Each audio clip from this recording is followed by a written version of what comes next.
आज की कहानी है एक ऐसे कैदी की जो हर बार जेल से भाग निकलता है, फिर चाहे कितनी भी सिक्योरिटी क्यों ना हो। ये कहानी है जापान के सबसे खूंखार कैदी सुजुकी की, जो इस समय जापान की सबसे हाई सिक्योरिटी जेल में अपनी सजा काट रहा है। चेकिंग ड्यूटी पर घूम रहे गार्ड्स के जाने के बाद सुजुकी अचानक मुस्कुराया और अपना एक दांत बाहर निकाल लिया। कुछ देर बाद गार्ड्स फिर से चेकिंग करने आए, लेकिन इस बार सुजुकी फरार हो चुका था। उन्हें वहां किसी के मौजूद होने का शक हुआ, लेकिन सुजुकी भी कोई कच्चा खिलाड़ी नहीं था। वो बिना आवाज किए रोशनी से बचता हुआ इधर से उधर छुपता रहा। जब गार्ड्स ने आइसोलेशन सेल की दोबारा चेकिंग की तो वो समझ गए कि सुजुकी भाग चुका है। उन्होंने तुरंत बाकी के गार्ड्स को बुलाया और देखते ही देखते वहां भीड़ इकट्ठा हो गई। जब सुजुकी छत से भाग रहा था तो जोर जोर से जेल के सायरन बजने लगे। अचानक जोरदार बारिश शुरू हो गई और हमें पीछे की कहानी दिखाई जाती है।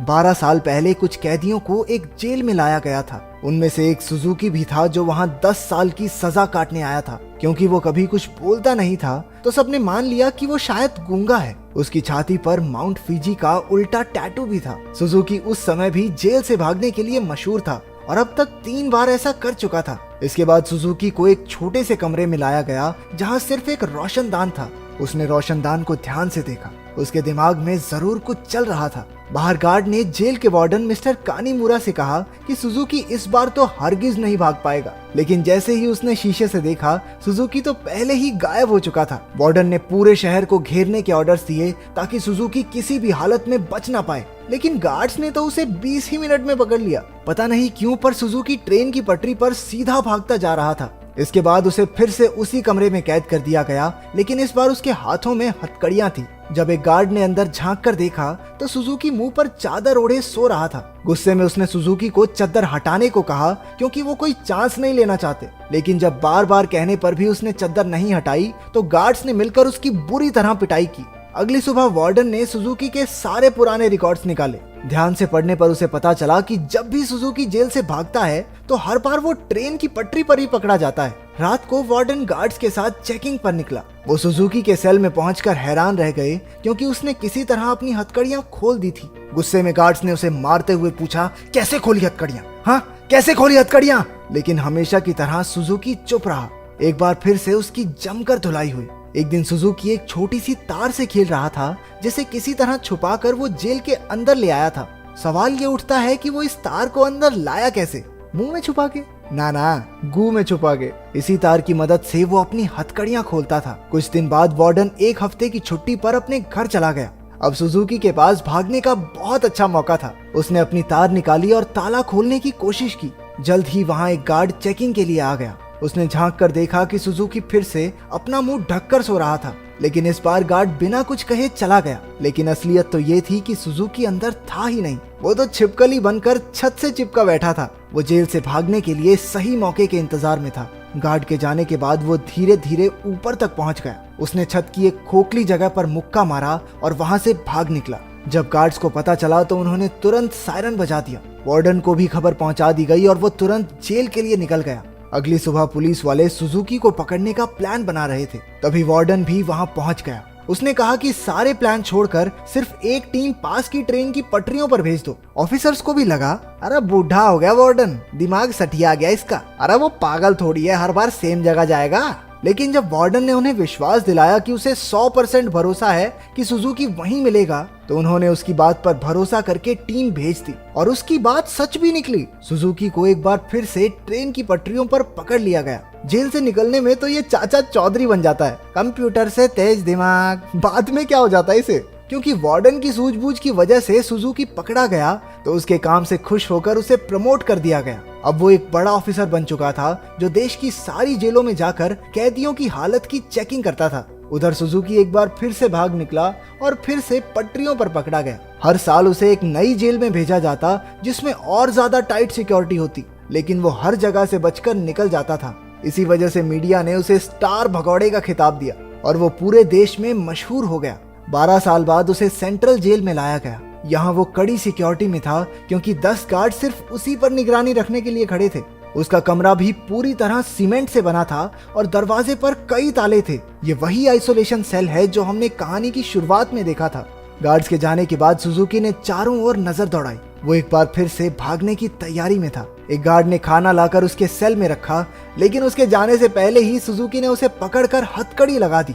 गार्ड ने तुरंत सीटी बजा दी, जिससे कई और गार्ड्स वहां आ पहुंचे। उन्होंने मार मार कर उसकी बुरी हालत कर दी। होश आने पर सुजुकी ने दरवाजे से गार्ड्स को जाते देखा। उसके चेहरे से खून टपक कर लोहे की सलाखों पर गिर रहा था। अगली सुबह गार्ड्स ने उसकी हथकड़ियों पर कुछ और पेंच कस दिए ताकि इस बार वो उन्हें खोल ना पाए। जाने से पहले वो एक बार फिर से उसके शरीर की थोड़ी मेंटेनेंस करके गए। इसी तरह सुजुकी के दिन बीत रहे थे। वो जानबूझकर गार्ड से पंगे लेता, वो उसे मारते और फिर वो अपना खून लोहे की सलाखों पर टपकाता। एक दिन गार्ड्स ने उसे इतना मारा कि उसका दांत टूटकर गिर गया, लेकिन सुजुकी ने उसे उठा लिया और उसे देखकर अजीब तरीके से मुस्कुराने लगा। ऐसा लग रहा था जैसे ये सब उसके प्लान का ही हिस्सा है। इसके बाद सुजुकी दीवार पर अपने दांत से कुछ बनाने लगा। कुछ हफ्तों बाद सुजुकी ने एक और गार्ड पर हमला कर दिया। इस बार उसे सबसे खतरनाक सजा दी गई। उन्होंने उसे एक लंबी जंजीर से बांधकर ऊपर लटका दिया। 1 साल बीत गया और सुजुकी अभी भी सजा काट रहा था। उसकी हालत बहुत बुरी हो चुकी थी। शरीर सड़ने लगा था और उसके घावों पर कीड़े पड़ चुके थे। आखिरकार उस शाम गार्ड्स ने आकर उसकी जंजीरें खोल दी। पूरे 1 साल बाद उसे चैन की सांस आई थी। उधर पुराना वार्डन मिस्टर कानेमुरा वहां की जांच करने पहुंचा। उसने आइसोलेशन सेल में जाकर देखा कि सुजुकी की हालत बहुत खराब थी, लेकिन वो उसे नजरअंदाज करके वहां से चला गया। इसके बाद वही रात आई जहां से कहानी की शुरुआत हुई थी। जब बाहर बिजली कड़कने लगी तो सुजुकी ने अपने प्लान को अंजाम दिया। उसने अपना दांत निकाला और हथकड़ियों के पेंच खोलने लगा।